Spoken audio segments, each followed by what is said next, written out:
जय माता दी दोस्तों, आप सभी का स्वागत है हमारे YouTube चैनल में। मैं बात कर रही हूँ 14 जुलाई 2026 के कुंभ राशि फल के बारे में। मंगलवार का दिन है और ये अमावस्या तिथि है जो मंगलवार के दिन आई है। चंद्रमा मिथुन राशि पुनर्वसु नक्षत्र में है। योग जो बन रहे हैं वो व्याघात नाम का योग बना हुआ है, हर्षण नाम का योग बना हुआ है और साथ में रवि नाम का योग बना हुआ है। अब इन योगों में कैसे आपका ये दिन बीतने वाला है, चलिए जानते हैं हम विस्तार से। तो देखिए, ये जो दिन है बड़ा ही महत्वपूर्ण दिन है, अमावस्या का दिन। ये जो अमावस्या का दिन होता है और पूर्णिमा का दिन होता है, ये अपने आप में सिद्ध दिन कहे गए हैं, क्योंकि ये जो दिन है ना, ये पितरों को समर्पित दिन कहा गया है। जो अमावस का दिन होता है पितरों को समर्पित होता है। ये इस दिन विधि विधान से पूजा पाठ की जाती है और ये आषाढ़ मास की अमावस्या है। पितरों का तर्पण, स्नान, दान उनके लिए ये बहुत ही उत्तम है। इसको एक नाम से और जाना जाता है, हलधारिणी अमावस्या। हलधारिणी अमावस्या भी इस अमावस्या को कहा गया है, क्योंकि इस दिन किसान अपने हल, बैल, खेती यानी जो खेती में आने वाले उपकरण है ना, उनकी पूजा करते हैं। तो ये उनके लिए है, खेतों में जुताई बुवाई करने के लिए भी है, तो किसानों के लिए बहुत ही महत्वपूर्ण ये दिन होता है।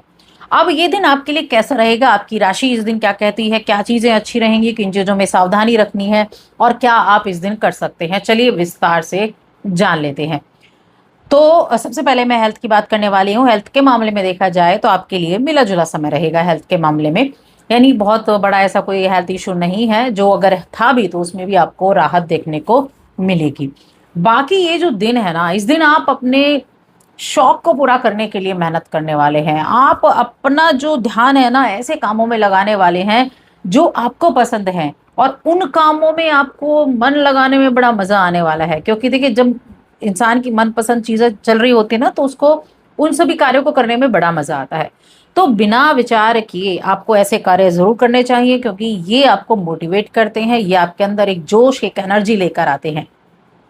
वरना इंसान हमेशा एक जैसा ही रूटीन फॉलो करता रहेगा तो वो कहीं ना कहीं नीरस हो जाता है, उसका काम करने का मन नहीं होता है। अब बात करें आपकी बिजनेस, नौकरी, इन सब चीज़ों के बारे में, तो बिजनेस करने वाले लोगों के लिए मैं बता दूं, ये जो दिन है ये आपके लिए बहुत अच्छा दिन रहने वाला है। इस दिन आप किसी भी तरह के भागीदारी से जुड़ना चाहते हैं तो ये उनसे जुड़ने के लिए अच्छा है। या फिर आप ट्रेडिंग कर रहे हैं या आप किसी सेमिनार में शामिल होने जा रहे हैं, आपका कोई पार्टनरशिप में काम चल रहा है, तो उस मामलों में यहाँ दिन जो है वो बेहतरीन दिखाई दे रहा है। कई तरह के जीवन में सकारात्मक बदलाव बनते हुए दिख रहे हैं।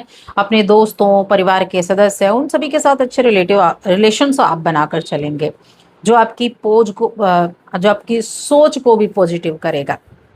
देखिए, इंसान ना अपनी योग्यता हमेशा देखता है कि हम किस तरह के काम करने में निपुण हैं, हम किस तरह के कामों को कर सकते हैं। और जब व्यक्ति को अपनी योग्यता पता होती है ना, तो वो अपने हर एक काम के लिए समर्पित होता है। और ये आपके लिए सबसे ज्यादा है, क्योंकि कुंभ राशि वो राशि है जो आग से तप कर कोयला बनी। क्योंकि शनि की साढ़े साती, और जो 30 वर्ष से ज्यादा के लोग हैं ना, उनके जीवन में तो ये साढ़े साती दूसरी बार आई है।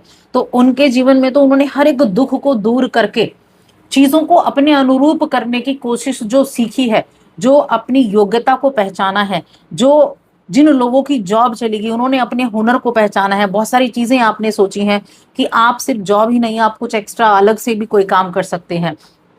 तो ये समय उन कार्यों को करने का भी है। आपके मन में जो चल रहा है, उन चल रहे विचारों पर काम करने का ये समय है आपके लिए।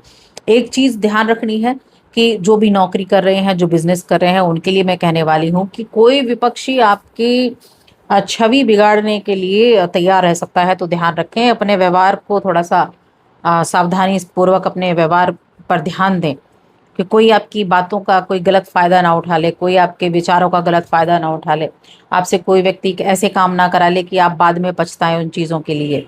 तो इसीलिए थोड़ा ध्यान रखना है बस, बाकी ज़्यादा चिंता ना करें, सिर्फ ध्यान रखना है, सावधानी रखनी है। बाकी परिस्थितियों को तो आप बड़ी आसानी से सुलझा लेते हैं। आपके अंदर वो एनर्जी, वो कूटनीति, वो राजनीति अब आपके अंदर है कि आप चीज़ों को ठीक से करना जानते हैं।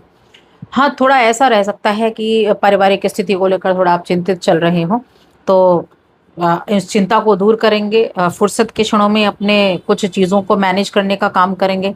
जैसे आपने कोई खर्चा किया तो खर्चे को हिसाब किताब रखना, कहाँ कितना खर्च हुआ, कितना आप नेक्स्ट टाइम में आप बचा सकते हैं।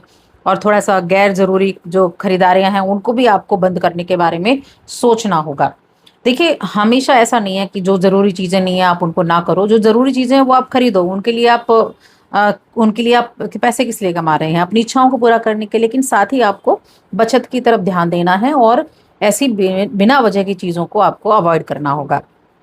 अब मैं बात करूंगी रिश्तों के मामले में। तो रिश्तों के मामले में ये समय काफ़ी अच्छा है। एक थोड़ी सी चीज़ और है कि एक तो ना बिना सोचे विचारे किसी को भी पैसा ना दें।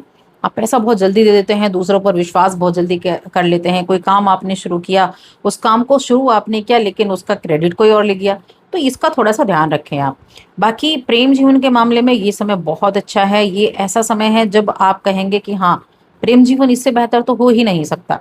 और वैवाहिक जीवन की जब मैं बात करूं तो वैवाहिक जीवन देखिए बहुत ही ज़्यादा उत्तम है। आप अगर सोचते हैं कि कई लोगों के मन में ये रहता है कि वैवाहिक जीवन क्या ही करना है विवाह करके, बहुत सारे लोगों के मन में होता है। लेकिन वो आपका एक ऐसा साथी है जिससे आप हमेशा अपने दिल की बात कर सकते हैं। अपने रिश्तों को अच्छा रखें तो घर का माहौल बहुत ही ज़्यादा उत्तम रहे।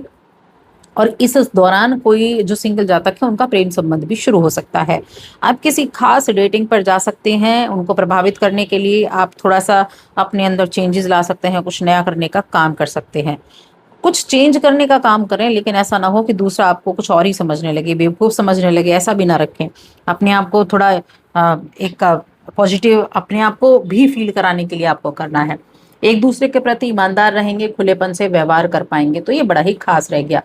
अब बात करते हैं इस दिन आप क्या कर सकते हैं। जो हल हारिणी अमावस्या है या आषाढ़ मास की अमावस्या, या इसको हम भौमवती अमावस्या भी कह सकते हैं क्योंकि ये मंगलवार के दिन आई है। तो इस दिन आपको क्या करना है, सुबह उठकर जल्दी स्नान करें, फिर अपने पितरों का स्मरण करें। पितरों को याद करते हुए एक लोटे में जल लें, उसमें थोड़े से तिल डालें, सूर्यदेव को अर्घ्य दें और शिवलिंग को भी आप इस दिन जल चढ़ा कर आएं। आप काले तिल डालकर ये कर सकते हैं। और सफ़ेद फूल मिल जाए तो क्या ही कहने, सफ़ेद फूल डालें और तब करें।